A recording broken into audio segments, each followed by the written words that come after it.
Welcome two notes wire. आज के हमारी क्लास का टॉपिक होने वाला है microfilaments and microtubules structure and dynamics. इसका साइनॉप्सिस है introduction, definition, structure of microfilament, structure of microtubule, dynamic of microfilament, dynamic of microtubules, functions of microfilament, function of microtubule and conclusion and reference. ठीक है guys, तो इसका introduction है।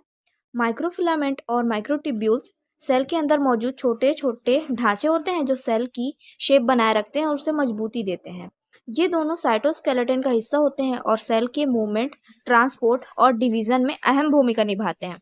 Microfilaments पतले और लचीले होते हैं जबकि माइक्रोट्यूब्यूल्स मोटे और मजबूत होते हैं। इनका फॉर्मेशन और ब्रेक डाउन लगातार बढ़ता रहता है जिससे सेल अपनी फंक्शन को सही तरीके से कर पाता है। नेक्स्ट इसका डेफिनेशन देख लेते हैं। माइक्रोफिलामेंट्स ये बहुत पतले, ठोस और लचीले होते हैं जो एक्टिन प्रोटीन से बने होते हैं। ये सेल्स की शेप बनाए रखने और इन मूवमेंट में मदद करते हैं। माइक्रोट्यूब्यूल का डेफिनेशन है, ये खोखले और मोटे ट्यूब लाइक स्ट्रक्चर होते हैं जो ट्यूबुलिन प्रोटीन से बने होते हैं और ट्रांसपोर्ट, डिवीजन और मूवमेंट में मदद करते हैं। स्ट्रक्चर ऑफ माइक्रोफिलामेंट्स देखेंगे। माइक्रोफिलामेंट्स जिन्हें एक्टिन फिलामेंट्स भी कहा जाता है, सेल्स के साइटोस्केलेटन का सबसे पतला हिस्सा होते हैं। इनकी स्ट्रक्चर इस प्रकार होती है। फर्स्ट है इसके स्ट्रक्चर में कॉम्पोजिशन। ये एक्टिन प्रोटीन सब यूनिट से बने होते हैं जो पॉलीमर्स होकर फिलामेंटस एक्टिन बनाते हैं। इस प्रकार से इसका डायग्राम है। नेक्स्ट है डायमीटर, लगभग 7 mm होता है जो साइटोस्केलेटन फिलामेंट में सबसे पतला होता है। थर्ड है पॉलिएट्री पोलैरिटी, इनमें प्लस एंड और माइनस एंड होते हैं जिससे ये डायनेमिक पॉलीमेरिजन और डीपॉलीमेराइजन कर सकते हैं। नेक्स्ट है हेलिकल स्ट्रक्चर, इनका आकार डबल हेलिकल पॉलीमर की तरह होता है। फिफ्थ है एसोसिएटेड प्रोटीन, ये प्रोटीन जैसे ट्रोपोमायोसिन, फिम्ब्रिन और फिलामिन के साथ मिलकर कार्य करते हैं जिससे उनकी स्टेबिलिटी और फंक्शन नियंत्रित होता है। इसके बाद है स्ट्रक्चर ऑफ माइक्रोट्यूब्यूल्स देख लेंगे। माइक्रोट्यूब्यूल्स सेल के साइटोस्केलेटन का एक महत्वपूर्ण हिस्सा होता है जो शेप, ट्रांसपोर्ट और सेल डिवीजन में मदद करता है।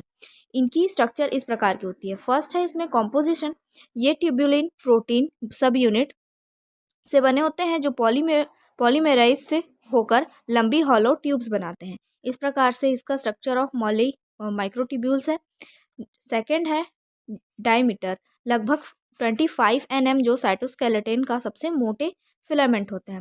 थर्ड है पोलैरिटी, इनमें भी प्लस एंड और माइनस एंड होते हैं जिससे रैपिड असेंबली और डिसअसेंबली होता है।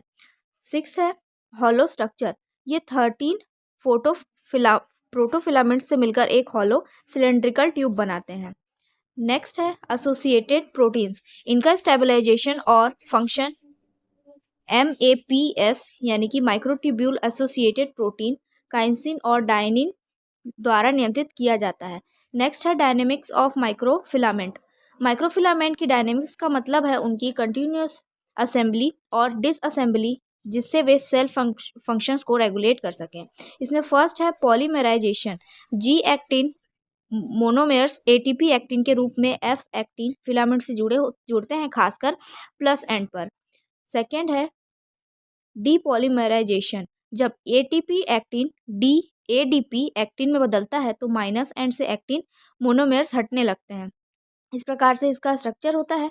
नेक्स्ट हम देखेंगे ट्रेड माइलिंग इफेक्ट, यह एक डायनेमिक प्रक्रिया जिसमें प्लस एंड पर पॉलीमराइजेशन और माइनस एंड पर डीपॉलीमराइजेशन के साथ साथ चलते रहते हैं। नेक्स्ट है रेगुलेटरी प्रोटीन, प्रोटीन जैसे प्रोफिलिन और कोफिलिन माइक्रोफिलामेंट डायनेमिक्स को नियंत्रित करते हैं। नेक्स्ट है रोल इन फंक्शंस, यह प्रक्रिया सेल मोलैरिटी, साइटोकनाइसिस, इंट्रासेलुलर ट्रांसपोर्ट और शेप मेंटेनेंस में इंपॉर्टेंट होती है।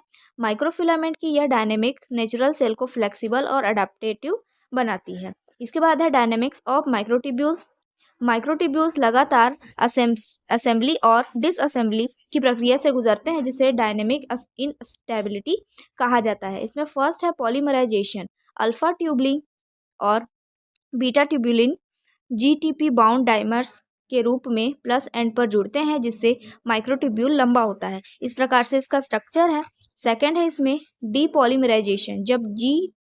जब जीटीपी ट्यूबुलिन जीडीपी ट्यूबुलिन में बदलता है तो माइनस एंड से ट्यूबुलिन सब यूनिट्स हटने लगते हैं। थर्ड है डायनेमिक इंस्टेबिलिटी।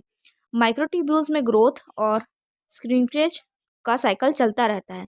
नेक्स्ट है रेगुलेटरी प्रोटीन। प्रोटीन जैसे MAPS यानी कि माइक्रोट्यूब्यूल एसोसिएटेड प्रोटीन स्टेबिलिटी बढ़ाते हैं, जबकि काइंसिन और डाइंसिन मोटर प्रोटीन मूवमेंट में मदद करते हैं। नेक्स्ट है रोल इन सेल फंक्शन। यह process intracellular transport, mitotic spindle formation, organelle positioning और सिलिया या फ्लैजिला मूवमेंट में मदद करता है। माइक्रोट्यूब्यूल की यह डायनेमिक नेचर सेल डिवीजन और इंट्रासेलुलर ट्रांसपोर्ट के लिए बहुत ज़रूरी होती है। इसके बाद हम देखेंगे फंक्शन ऑफ माइक्रोफिलामेंट। माइक्रोफिलामेंट्स, जिन्हें एक्टिन फिलामेंट भी कहा जाता है, सेल के कई महत्वपूर्ण कार्यों में शामिल होता है। फर्स्ट है इसमें cell shape maintenance. Plasma membrane को सपोर्ट देकर सेल की शेप बनाए रखता है। सेकंड है cell motility. Amoeboid movement lamellipodia और फिलोपोडिया फॉर्मेशन में मदद करता है। थर्ड है साइटोकाइनेसिस। सेल डिवीजन के दौरान क्लीवेज फ्लो बनाकर साइटोप्लाज्म को अलग करते हैं। फोर्थ है इंट्रासेलुलर ट्रांसपोर्ट। ऑर्गेनेल्स और वेसिकल्स को मोटर प्रोटीन की मदद से मूव करने में मदद करता है। नेक्स्ट है endocytosis and exocytosis. Vesicle transport और मेम्ब्रेन डायनेमिक्स को रेगुलेट करते हैं। नेक्स्ट है सिंगल ट्रांसडक्शन। सरफेस रिसेप्टर से सिग्नल ट्रांसमिट करने में मदद करता है। नेक्स्ट है muscle contraction. Actin myosin interaction के जरिए मसल कॉन्ट्रैक्शन की मुख्य भूमिका निभाते हैं। मसल कॉन्ट्रैक्शन में मुख्य भूमिका निभाते हैं। इसके बाद है माइक्रोफिलामेंट सेल को फ्लेक्सिबिलिटी, मूवमेंट और स्ट्रक्चरल सपोर्ट प्रदान करते हैं। उसके बाद है function of microtubule. Microtubules cell के स्ट्रक्चर, ट्रांसपोर्ट और डिवीजन में इंपॉर्टेंट रोल प्ले करते हैं। इसमें फर्स्ट है सेल शेप मेंटेनेंस।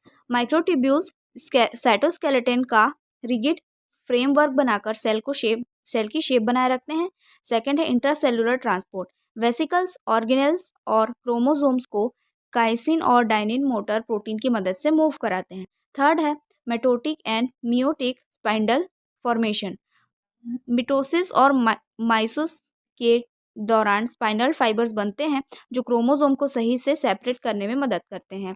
नेक्स्ट है cilia and flagella movement. Cilia और फ्लैजिला में एक्सोनेम स्ट्रक्चर बनाकर मूवमेंट को रेगुलेट करते हैं। फिफ्थ है सेल मोटिलिटी। सर्टेन सेल्स में माइक्रोट्यूब्यूल बेस्ड प्रोस्टिशंस मूवमेंट में हेल्प करते हैं, यानी कि सिलिया फ्लैजिला के। नेक्स्ट है इंट्रासेलुलर ऑर्गेनाइजेशन। ऑर्गेनेल्स को सही पोजीशन पर रखने में मदद करते हैं। नेक्स्ट है सिग्नल ट्रांसमिशन। नर्व सेल में एक्सॉन ट्रांसपोर्ट को रेगुलेट करते हैं, जिससे न्यूरोट्रांसमीटर्स का ट्रांसपोर्ट संभव होता है। माइक्रोट्यूब्यूल सेल की स्टेबिलिटी, मूवमेंट और इंट्रासेलुलर ट्रांसपोर्ट को रेगुलेट करते हैं। इसके बाद है कंक्लूजन। माइक्रोफिलामेंट और माइक्रोट्यूब्यूल्स साइटोस्केलेटन के दो प्रमुख घटक हैं, जो सेल को शेप, सपोर्ट और मूवमेंट प्रदान करते हैं। माइक्रोफिलामेंट्स एक्टिन से बने होते हैं और सेल के मूवमेंट और शेप में मदद करते हैं। माइक्रोट्यूब्यूल्स ट्यूबुलिन से बने होते हैं और ट्रांसपोर्ट, डिवीजन और मूवमेंट में अहम भूमिका निभाते हैं। दोनों डायनेमिक्स होते हैं, यानी सेल की ज़रूरत के हिसाब से लगातार बनते और टूटते रहते हैं। इनकी मदद से ही सेल के अंदर ट्रांसपोर्ट, मसल कॉन्ट्रैक्शन और सेल डिवीजन जैसे प्रक्रियाएं सही से हो पाती है। इसके बाद है इसका रेफरेंस में है molecular cell biology by PK Gupta and molecular cell biology by D Robertis. ठीक है, तो ये थी आज की आपकी क्लास। अगर आपको अच्छी लगी तो प्लीज़ लाइक करिएगा, शेयर करिएगा एंड सब्सक्राइब करिएगा। Thank you.